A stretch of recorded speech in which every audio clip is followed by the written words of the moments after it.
మన ప్రభు అయినటువంటి యేసుక్రీస్తు నామంలో మీ అందరికీ శుభాభివందనాలు. ఈ రోజున వాగ్దానం, నీవు నా దృష్టికి ప్రియుడు అయినందున గనుడువైతివి. యెషయా గ్రంథం 43:4. నీవు నా దృష్టికి ప్రియుడు అయినందున గనుడువైతివి. దేవునికి స్తోత్రం కలుగును గాక. ఈ రోజున మా కుమారుడు మరి శామ్యూయల్ షయాన్ యొక్క బర్త్డే కాబట్టి మీరు షయాన్ కొరకు ప్రార్థించండి. Happy birthday to you షయాన్. దేవుడిని దీవించునుగాక.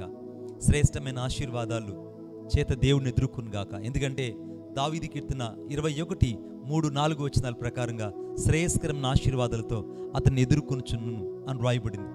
దావీదు కీర్తన 65:11 ప్రకారంగా నీ తల మీద దేవుడు దయాకిరీటం ఉంచునుగాక. కీర్తన 21:3-4 ప్రకారంగా అపరంజి కిరీటమును అతని తల మీద దేవుడు ఉంచి ఉన్నాడు. కాబట్టి ఈ సమయంలో షయాన్ని దేవుడు ఆశీర్వదించి దీవించునుగాక. గమనించండి, నీవు నా దృష్టికి ప్రియుడు అయినందున. దేవుని దృష్టికి ఒక మనుషుడు ప్రియుడుగా ఎంచబడినప్పుడు,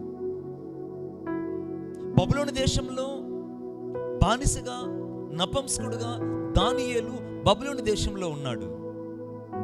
తానున్నది లోకమనే బబులోన్లో ఉన్నాడు. మనుషుల మధ్యలో బానిసగా ఉంటున్నాడు. పరిస్థితులన్నీ తన ముందు అనానుకూలంగా ఉన్నాయి. పరిస్థితులన్నీ వ్యతిరేక దిశలో ఉన్నాయి. వాటన్నిటి మధ్యలో దానియేలు దేవునికి ప్రియుడుగా బ్రతికాడు. ఈ ఉదయకాల సమయంలో నా ప్రభు నిన్ను ఒక ప్రశ్న వేయనిము. నిజంగా దేవునికి ప్రియుడుగా బ్రతకగలుగుతున్నావా? నా యేసు నిన్ను ప్రేమిస్తున్నాడు. ఈ రోజున నా యేసుకు నువ్వు సమీపంగా, యేసుకు నువ్వు దగ్గరగా నువ్వు బ్రతకగలుగుతున్నావా? దానియేలు దేవునికి ప్రియుడుగా బ్రతికినందున దేవుడు తన దూతను పంపించి సింహాల నోళ్లు మూశాడు. దానియేలు యొక్క శిష్యులు, దానియేలు యొక్క స్నేహితులు దేవునికి ప్రియంగా బ్రతికినందున దేవుడు అగ్ని బలాన్ని చల్లార్చాడు. దానియేలు దేవునికి ప్రియుడైనందువల్ల దానియేలు యొక్క దర్శనం యొక్క కలభావం అంతా దేవుడు తెలియచేశాడు. ఎలా సాధ్యపడింది ఇది ఒక మనుషునికి? దేవునికి అనగా దేవుని దృష్టికి నువ్వు ప్రియుడువైతే ఈరోజు నువ్వు గనుడివి. నువ్వు దేవుని దృష్టికి ప్రియుడువైతే, నువ్వు మనుషుల దృష్టికి ప్రియమైతే, నువ్వు ఎప్పుడైనా నిన్ను వాళ్ళు వదిలిపెడతారు, వాళ్ళు ఎప్పుడైనా నిన్ను మర్చిపోతారు, ఎప్పుడైనా వాళ్ళు నిన్ను తిరస్కరిస్తారు. నా దేవుని ప్రేమ నేను దర్శిస్తుంది. నా జీవితంలో నాకు 2 ఆడపిల్లలు, వీళ్ళే నా జీవితం అనుకున్నాను. కానీ దేవుడు నన్ను ప్రేమించి నాకు శామ్యూయల్ షయాన్ని ఇచ్చాడు. ఎంత ప్రేమ కలిగిన దేవుడు! కొన్ని సంవత్సరాల క్రిందట, అనగా మాకు పిల్లలే లేనప్పుడు, దాదాపు 6 సంవత్సరాలు మాకు పిల్లలు లేనప్పుడు పరిచర్యలో మేము అనేకసార్లు అవమానాన్ని, నిందను ఎదుర్కొన్నాం. ఆ సమయంలో ఒక రోజున, ఆదివారం రోజున ప్రార్థిస్తున్నప్పుడు ఒక వాక్యం ద్వారా దేవుడు మాతో మాట్లాడాడు. తన నామమును బట్టి ప్రార్థన చేయవారిలో సమూయేలుండునని. నేను ఆ మాటను నోట్ చేసుకున్నాము. ఆ మాటను ఎప్పుడు దగ్గర పెట్టుకున్న వాగ్దానాన్ని ఎత్తిపట్టి ప్రార్థన చేసేవాళ్ళం. కానీ దేవుడు మాకు స్వీటీని షమ్మానిచ్చాడు. ఒక్కసారి కూడా ప్రభువా నువ్వు నాకెందుకు ఆడపిల్లలు ఇవ్వలేదు అని అన్నడూ నేను బాధపడలేదు. ఎందుకంటే నా మినిస్ట్రీలో అప్పటికే చాలామంది పిల్లలు నాకు ఆత్మీయ పిల్లలుగా ఉన్నారు. వీళ్ళే నా పిల్లలు అనుకున్నాను. కానీ ఒకరోజు నా యేసయ్య నన్ను ప్రేమించి మా పక్షంగా ఆయన కృప చూపించి మాకు శామ్యూయల్ షయాన్ని బహుమానంగా ఇచ్చాడు. ఈరోజు అతను పరిచర్యలో నా పక్కన నిలబడి పాట పాడుతుంటే నా కళ్ళల్లో నీళ్ళు ఆగలేదు.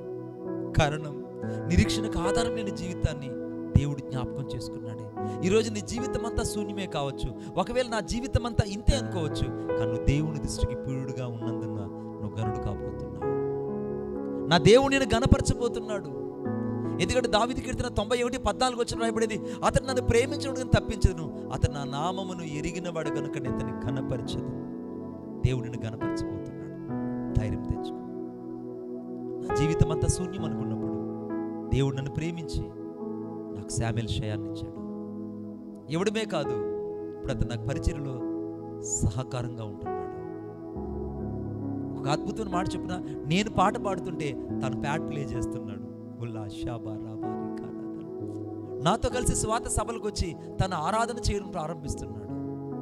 నేను అనుకున్నాను, వీడు ఎప్పుడు పెరుగుతాడు, ఎప్పుడు పెద్దోడవుతాడు, ఎప్పుడు నాకు సేవలో సహకారంగా ఉంటాడని. కానీ నా దేవుని ప్రేమ ఈ రీతిగా నా పట్ల చూపిస్తాడని నేను అనుకోలేదు. అవును, నువ్వు దేవుని దృష్టికి ప్రియుడు అయితే నీ జీవితం అంతా శూన్యమే అనుకున్నా, అందరూ నేను గురించి తక్కువ అనుకుంటే, నా దేవుడు ఎప్పుడు కూడా తక్కువ అనుకోడు. నా దేవుడు నిన్ను చూసి, నువ్వు నా దేవుని దృష్టికి ప్రియుడుగా ఉన్నందువల్ల నిన్ను చూసి ఆయన అనుకుంటాడు, కుమారుడా నువ్వు నాకు ఇష్టడు అయ్యా, నేను ఘనపరుస్తానయ్యా, నేను ఈ అవమానం ప్రతిగా రెట్టింపు ఘనతను నేను ఇస్తానయ్యా, నేను నిందకు ప్రతిగా నేను రెట్టింపు ఘనతకు నేను అర్హుడుగా చేస్తానని దేవుడు ఈరోజు నిన్ను దర్శించబోతున్నాడు.